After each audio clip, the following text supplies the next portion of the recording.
করতে হয়। তারা তো অন্যায় করতেন না, যতটুকু অন্যায় হয়ে যাইত তার জন্য মালিকের কাছে কান্না করতেন। নবীজি একজন সাহাবী সালাবা রাদিয়াল্লাহু আনহু, সাহাবায়ে কেরাম সব যুদ্ধের ময়দানে গিয়েছেন, সালাবারে নবীজি মদিনায় রেখে গেছেন। মদিনায় রেখে গেলে একজন মহিলার দিকে নজর পড়ে গেছে। মহিলার গিয়ে পর্দাটা সরায় হাত ধরেছেন সালাবা রাদিয়াল্লাহু আনহু।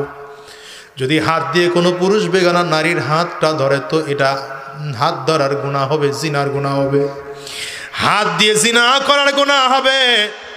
আল্লাহর বান্দা যখন হাত দিয়ে মহিলাকে স্পর্শ করেছে, সাদ রাদিয়াল্লাহু আনহুর স্ত্রী ছিলেন, তিনি হাতটা ঝান্ডা দিয়ে সরায়া দিয়ে চিৎকার করে ডাক দেয়, তুমি না নবীর সাহাবী, তুমি না আল্লাহর পাক্কা সচ্চা বান্দা, তুমি তো এখন জালেম হয়ে গেলা, তুমি তো বড় খারাপ মানুষ হয়ে গেলা। আমি তোমার ভাইয়ের আমানত রক্ষা করতে পারলা না, তোমার ভাইয়ের আমানত রক্ষা করতে পারলা না। কেমন গুনাহের কাজটা তুমি করলা বলো? কতটা বলতে দেরি হয়।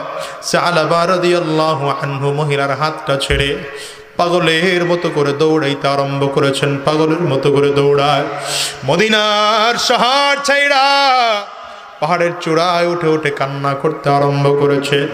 বহুত দিন পরে যুদ্ধ শেষ হয়ে গেল। সাদ রাদিয়াল্লাহু আনহু বাসায় এসে স্ত্রীকে বললেন, আমার বন্ধু সালাবা কোথায়? বলে, তোমার বন্ধু তো বড় জালেম হয়ে গেছে, সে তোমার ভাইয়ের আমানত রক্ষা করতে পারে না, সে তোমার স্ত্রীর দিকে গুনাহের নজর দিয়ে হাতগুলো বাড়ায়। সাদ রাদিয়াল্লাহু আনহু বলেন, আমার বন্ধু এখন কোথায়? বলে, কোথায় জানি না, খুঁজে দেখো তোমার বন্ধু কোথায়। খুঁজতে আরম্ভ করেছেন সাদ রাদিয়াল্লাহু আনহু। খুঁজতে খুঁজতে পাহাড়ের চূড়ায় তাকায় দেখে গর্তের মধ্যে ঢুইকা সালাবা রাদিয়াল্লাহু আনহু হাত তুলে আল্লাহর কাছে কাঁদতেছে আর বলে, মালিক, এই চেহারা আমি কেমনে আমার নবীর সাহাবীদেরকে দেখাবো? এই চেহারা কেমনে আমার নবীরে আমি দেখাইব? আমি গুনাহ করে ফেলছি, অন্যায় করে ফেলেছি, পাপ করে ফেলেছি।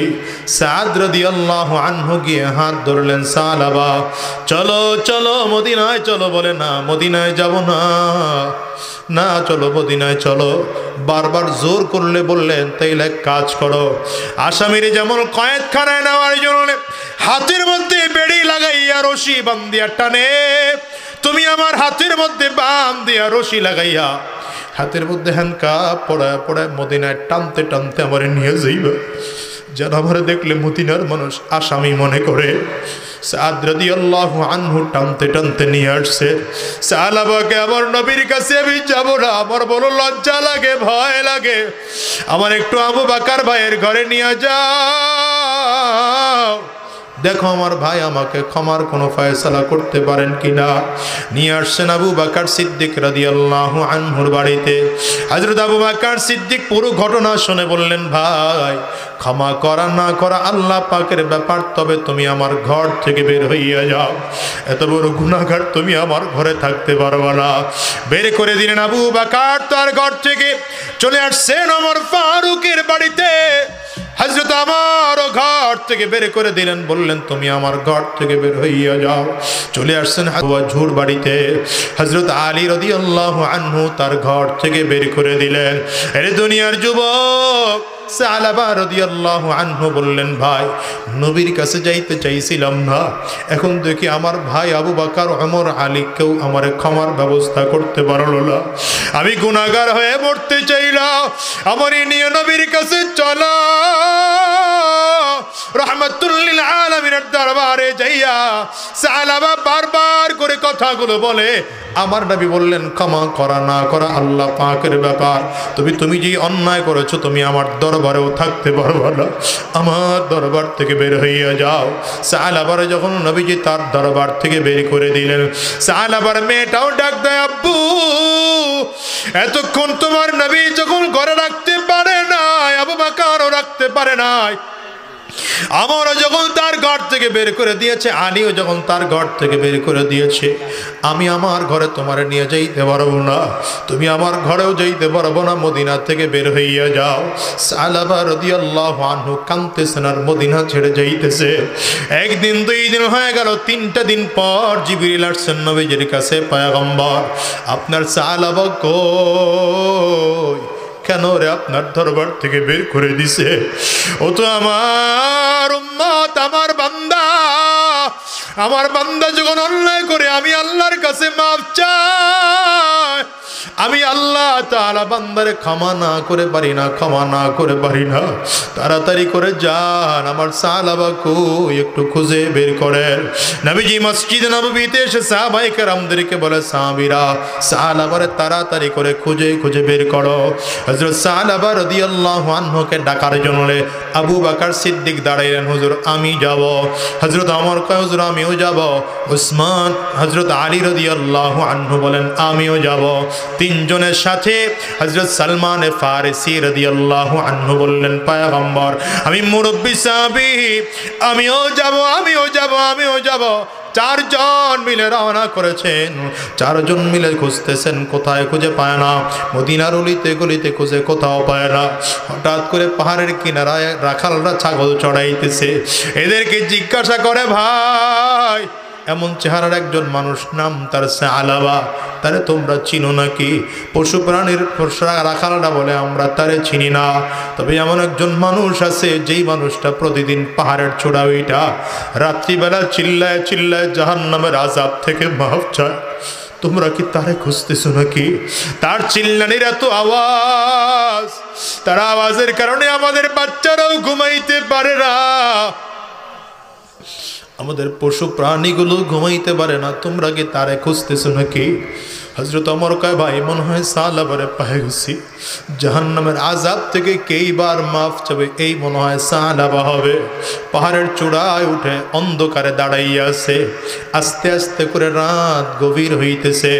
হঠাৎ করে খেয়াল করে সাহাবা রাদিয়াল্লাহু আনহু গাছের আড়ালে দাঁড়াইয়া চিৎকার করে করে কাঁদতে আরম্ভ করেছে আর বলে, মালিক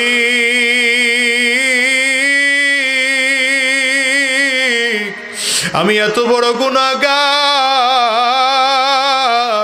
মদিনার মানুষদের দিকে তাকায়া দেখো, মদিনার মানুষগুলো কত আরামের ঘুম ঘুমাইতেছে, কত বাচ্চা মায়ের কোলে ঘুমাইতেছে, কত বাবা সন্তানকে কোলের মধ্যে নিয়ে ঘুমায়, কত স্বামী আর স্ত্রী আরামের মধ্যে ঘুমায়। আমার কত আরাম নাই। আয় আল্লাহ, আমি এত বড় গুনাহগার, দুনিয়ায় কোনো আরামের ব্যবস্থা আমার জন্য নাই। আবু বকর ভাইয়ের কাছে গেলাম, তিনিও আমার ঘর থেকে বের করে দিল। ওমর ভাইয়ের কাছে গেলাম, তিনিও ঘর থেকে বের করে দিল। হযরত আলীর কাছে গেলাম, আমার ভাইও ঘর থেকে বের করে দিল। হায় আল্লাহ, নবীর কাছে গেলাম, আমার প্রাণের নবী আমার ঘর থেকে বের করে দিলেন। আল্লাহ তুমি তোমার দরবার থেকে ফিরে দিও না। সাহাবা চিল্লায় চিল্লায় যখন এমন করে কাঁদতেছে, হযরত ওমর গিয়া আস্তে করে হাতটা ধরে ফেলছে। এলাকায় সাহাবা চল, মদিনায় চল, আর কান্না করা লাগবে না। সাহাবা রাদিয়াল্লাহু আনহু বলেন, অন্ধকারে তোমার চেহারা বোঝা যায় না, তবে আওয়াজ শুনে বুঝতেছি তুমি মনে হয় নবীর সাহাবী ওমর। ও ভাই আমার টাইনো না, আমি মদিনায় যাব না। হযরত আলীও ডাক দেয়, আবু বকরও ডাক দেয়, হযরত সালমান ফারিসি কয়, ভাই চলো, তোমার জন্য নবীর কাছে ওহী নাজিল হইছে, নবী তোমারে মদিনায় নিয়ে যাওয়ার জন্য বলছে। আস্তে আস্তে নিয়ে রওনা হয়। সাহাবা চিল্লা কাঁদে। হযরত ওমর বলেন, এমন সময় মসজিদে নববীতে আসছি যেই সময়টা ফজরের নামাজের ইকামত চলছিল। আমরা সামনের কাতারে জায়গা পাই নাই, জায়গা পাইছি পেছনের কাতারে। একদম পেছনের কাতারে আমার ফারুক বলেন, আমার ডান পাশে সাহাবা দাঁড়িয়েছে রাহমাতুল লিল আলামিন। ফজরের নামাজের মধ্যে সূরা তাকাসুর তিলাওয়াত করতেছেন। আল্লাহকুমুত তাকাসুর, আল্লাহকুমুত তাকাসুর, আল্লাহকুমুত তাকাসুর আরে দুনিয়ার প্রাচুর্যতাই তোমাদেরকে ধ্বংস করে ফেললো। আয়াতটা তিলাওয়াত করতে দেরি হয়, সালাবা রাদিয়াল্লাহু আনহু বিকট একটা চিৎকার দিয়েছে, পুরো মসজিদে নববীটা থরথর করে কেঁপে উঠছে। সাহাবায়ে কেরাম হযরত ওমর বলেন, নবীজি এবার কোরআনের দ্বিতীয় আয়াত তিলাওয়াত করলেন, হাত্তা যুরতুমুল মাকাবির, যখন তোমরা কবরে যাইবা দুনিয়ার প্রাচুর্যতা তখন ধ্বংস হয়ে যাবে। দ্বিতীয় আয়াতটা তিলাওয়াত যখন নবী করেছেন, সালাবা রাদিয়াল্লাহু আনহু আর জোরে একটা বিকট আওয়াজ দিয়ে চিৎকার দিয়ে জমিনের মধ্যে পড়ে গিয়েছে। নামাজ শেষ করে আমার নবী ডাক দেয়, এই সালমান ফারিসি তাড়াতাড়ি কর, সালাবার মাথার মধ্যে পানি ঢালো। সালাবা রাদিয়াল্লাহু আনহু শরীরটা টেস্ট করে বললেন, পয়গম্বর সালাবার মাথার মধ্যে আর পানি ঢালা লাগবে না, জমিনের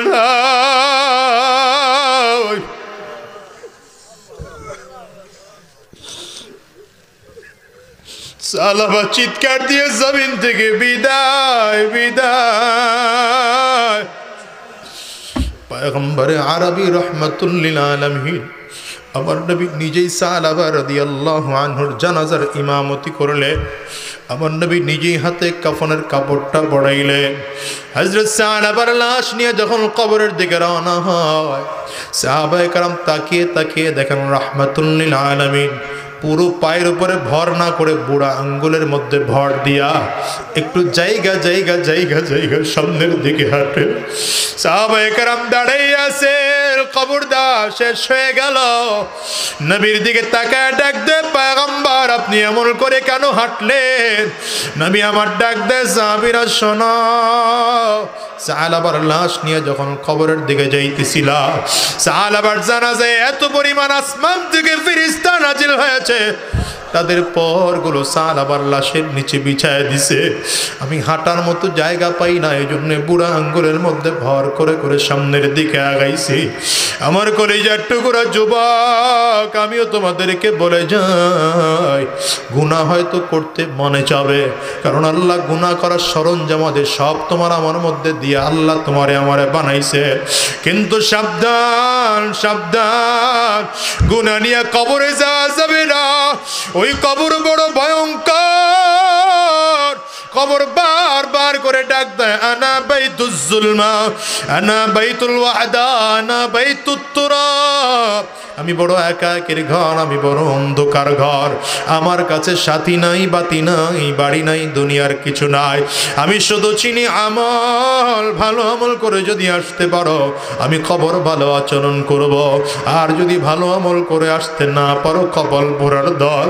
আমি কবরের ডানেও মাটি, বামেও মাটি, সামনেও মাটি, পিছনেও মাটি, উপরেও মাটি, নিচেও মাটি, মাটি আর মাটি।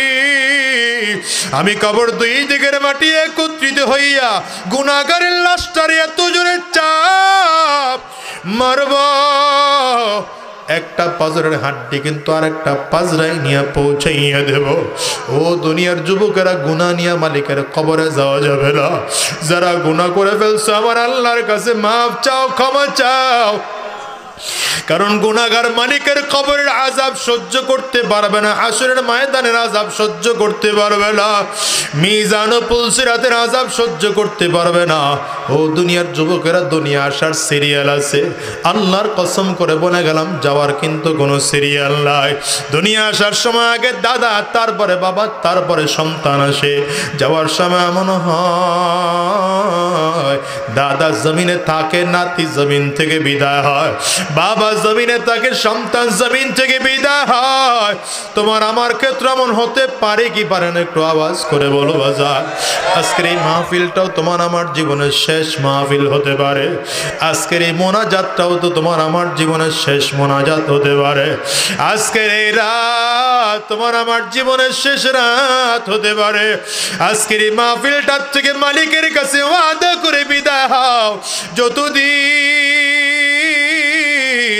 আল্লাহর এই জমিনে বেঁচে থাকবো, আর শয়তানি রাস্তায় আমরা চলবো না, হারাম রাস্তায় আর কদম বাড়াবো না, শয়তানি রাস্তায় আমরা আর চলবো না, জিনার রাস্তায় আর কদম বাড়াবো না, গুনাহের রাস্তায় আর কদম বাড়াবো না। যতদিন এই জমিনে বেঁচে থাকবো আল্লাহর গোলামি করে করে চলবো, 5 ওয়াক্ত নামাজ আদায় করব। কারা কারা তৈয়ার আছো? 2টা হাত তুলে আমার আল্লাহরে দেখাও, চিল্লায়া ডাক দাও আল্লাহ।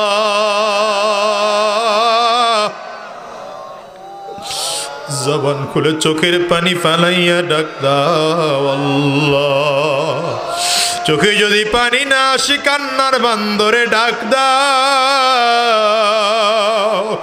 যদি পানি না আসে ডানে আর বামে তাকাও, তাকাইয়া দেখো কার চোখে পানি, ওই মানুষটার দিকে তাকাইয়া নিজের নিজে ধিক্কার মারাও।